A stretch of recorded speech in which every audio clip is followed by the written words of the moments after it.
Shortly after the president returned from his trip to Puerto Rico, I received a shipment in my office of paper towels. It didn't come with a note or an explanation, just 12 rows of Viva.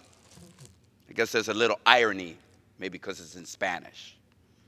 Maybe after watching the president entertain himself by tossing paper towels at hurricane victims in Puerto Rico, some well-intentioned person thought that giving paper towels to Puerto Ricans was an appropriate sign of respect.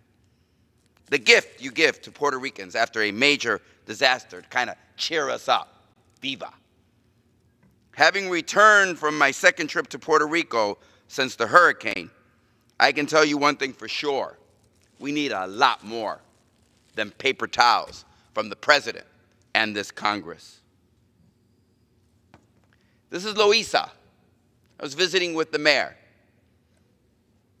I want you to look at the pictures. This woman here, she has a disabled adult sleeping on a wet mattress.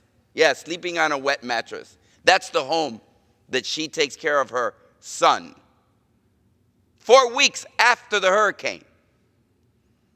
Children hiding behind barricades, homes destroyed.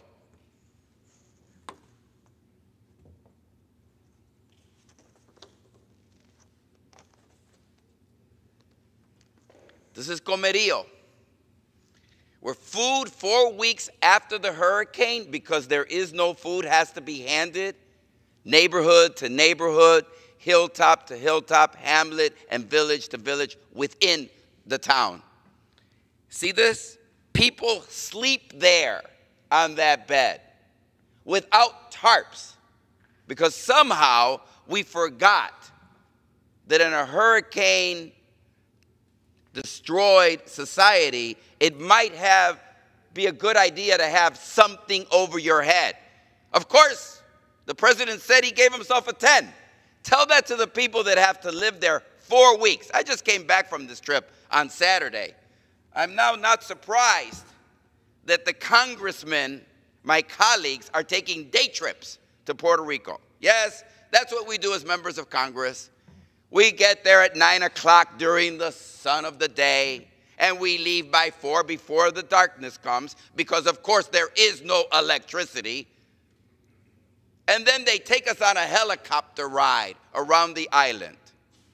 That's no way to visit. You get off the plane and off the helicopter, and you stay overnight when it's pitch black, because that's the way 3.4 million American citizens live 1 month after the hurricane. That's how they live. So I don't know, maybe congressmen should stop taking day trips where they get there at 9 and leave by 4. Spend the night. Get out of your comfort and go talk to the American citizens that you're supposed to be representing.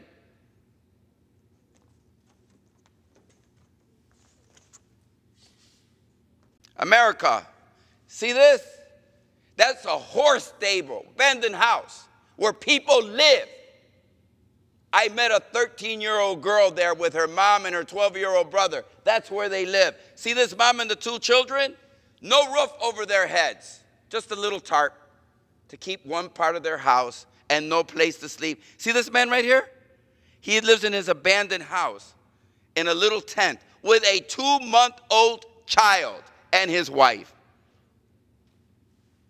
Disabled, in a wheelchair, and no electricity to run his air tank so that he can get the vital air that he needs to sustain his life. This is what I saw. And this was without the help of the federal government, because if you ask for help, they'll put you on a helicopter and take you on a nice tour, and you will not talk or see anybody. And I know there are some in America saying they should just do this for themselves. Well, guess what? They're citizens of the United States of America. They're a colony of the United States of America.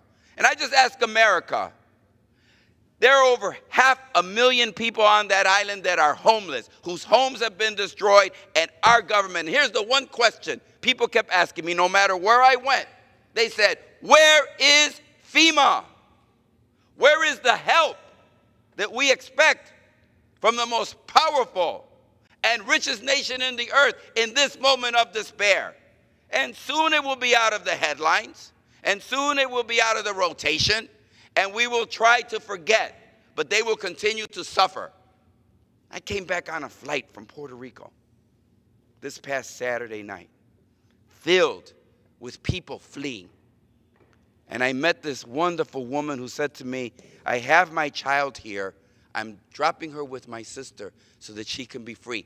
We would not allow this in Texas. We would not allow this in New Jersey. We would not allow this in Florida. We did not allow it even after a week in Katrina. Let's not allow it in Puerto Rico either.